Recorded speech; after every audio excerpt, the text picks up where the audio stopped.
नमस्कार, मैं श्रेया और आप देख रहे हैं डिजिटल इंडिया न्यूज। बढ़ते हैं खबरों की ओर। पीओके पर आपका हमला सुनहरा मौका गवा दिया। मोदी शाह के पुराने वीडियो से तंज। भारत पाकिस्तान के हालिया संघर्ष में भारत की बढ़त के बावजूद आम आदमी पार्टी ने मोदी सरकार पर निशाना साधा कि पीओके वापस लेने का अवसर होते हुए भी सरकार ने सीज फायर कर दिया।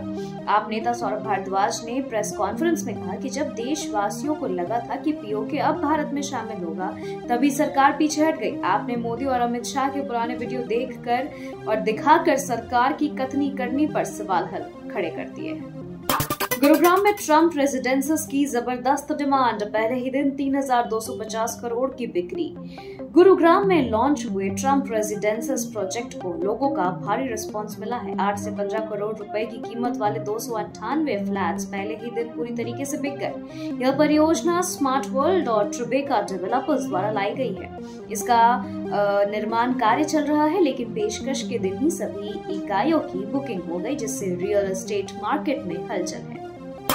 अंजलि बिरला केस में दिल्ली हाई कोर्ट का फैसला। सोशल मीडिया पोस्ट हटाने का निर्देश। लोकसभा अध्यक्ष ओम बिरला की बेटी अंजलि बिरला ने आपत्तिजनक सोशल मीडिया पोस्ट के खिलाफ केस दर्ज किया था। दिल्ली हाई कोर्ट ने एक्स कॉर्प, पूर्व ट्विटर, गूगल और अज्ञात व्यक्तियों के खिलाफ सुनवाई पूरी करते हुए सभी आपत्तिजनक पोस्ट हटाने का आदेश दिया।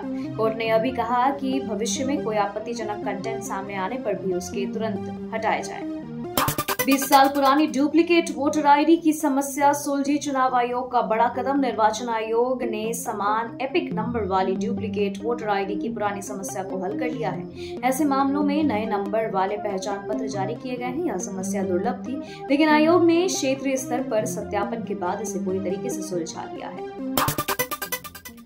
भारत का पाकिस्तान को 2 टोक पहले खाली करो पीओके, तभी होगी बातचीत। सीजफायर के बाद भारत ने पाकिस्तान से स्पष्ट कहा कि किसी भी प्रकार की वार्ता तभी संभव है जब पाकिस्तान पहले पीओके खाली करे। विदेश मंत्रालय के प्रवक्ता रणधीर जायसवाल ने कहा कि कश्मीर मुद्दे पर भारत की नीति स्पष्ट है और इसमें किसी तीसरे पक्ष की जरूरत नहीं है।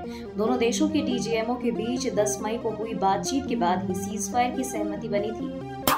बंगाल में बीजेपी नेता दिलीप घोष की पत्नी के बेटे की रहस्यमयी मौत। बीजेपी नेता दिलीप घोष की पत्नी रिंकू मजूमदार के पिछले विवाह से हुए बेटे सृंजय मजमदूर का शव उनके फ्लैट में संदिग्ध हालात में मिला है। मामला न्यू टाउन कोलकाता का है। पुलिस ने आत्महत्या की संभावना जताई है, लेकिन मामले की जांच जारी है। शव को पोस्टमार्टम के लिए भेज दिया गया है ताकि मौत के असली कारणों का पता चल सके। ऑपरेशन सिंदूर में S-400 की भूमिका। भारत ने रूस से मांगी नई खेप। हाल के संघर्ष में S-400 air defence missile system ने महत्वपूर्ण भूमिका निभाई। भारत ने रूस से अतिरिक्त यूनिट्स की मांग की है ताकि अपनी वायु रक्षा क्षमताओं को और मजबूत किया जा सके। यह सिस्टम पहले से भारतीय सेना में तैनात है और ऑपरेशन सिंदूर के दौरान पाकिस्तानी मिसाइलों और ड्रोन को रोकने में इसने अहम योगदान दिया। ओवैसी का तंज। क्या पाक पीएम और आर्मी चीफ ऐसा कर सकते हैं? पीएम नरेंद्र मोदी के आदमपुर एयरबेस दौरे पर AIMIM प्रमुख असदुद्दीन ओवैसी ने पाकिस्तान पर तंज कसते हुए पूछा कि क्या पाक प्रधानमंत्री शहबाज शरीफ और सेना प्रमुख असम मुनीर भी अपनी वायु सेना अड्डों पर ऐसे उतर सकते हैं? उन्होंने यह सवाल पाक की कमजोर सैन्य स्थिति को उजागर करने के इरादे से किया। भारत विरोधी एजेंडे पर यूनुस। पूर्वोत्तर राज्यों को लेकर भड़काऊ बयान। बांग्लादेश के सलाहकार मोहम्मद यूनुस ने भारत के पूर्वोत्तर राज्यों को स्वतंत्र राष्ट्रों के समान बताते हुए इन्हें बांग्लादेश, नेपाल और भूटान के साथ एकत्रित आर्थिक रणनीति में शामिल करने का प्रस्ताव दिया है।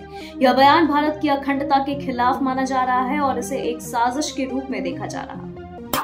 पीएम मोदी का पाकिस्तान को कड़ा संदेश। आतंक फैलाने वालों के आकाओं को भी देखेंगे एक नजर से। पीएम मोदी ने आदमपुर एयरबेस से सैनिकों को संबोधित करते हुए कहा कि ऑपरेशन सिंदूर में भारतीय सेना के पराक्रम से दुश्मन कांप गया। उन्होंने कहा कि आतंकवादियों और उन्हें समर्थन देने वाली सरकार में अब कोई फर्क नहीं किया जाएगा। S-400 सिस्टम और सुखोई विमान की तैनाती ने भारत की शक्ति का प्रदर्शन किया है। खबरों के सिलसिलों में फिलहाल इतना ही। बने रहे डिजिटल इंडिया न्यूज के साथ। नमस्कार।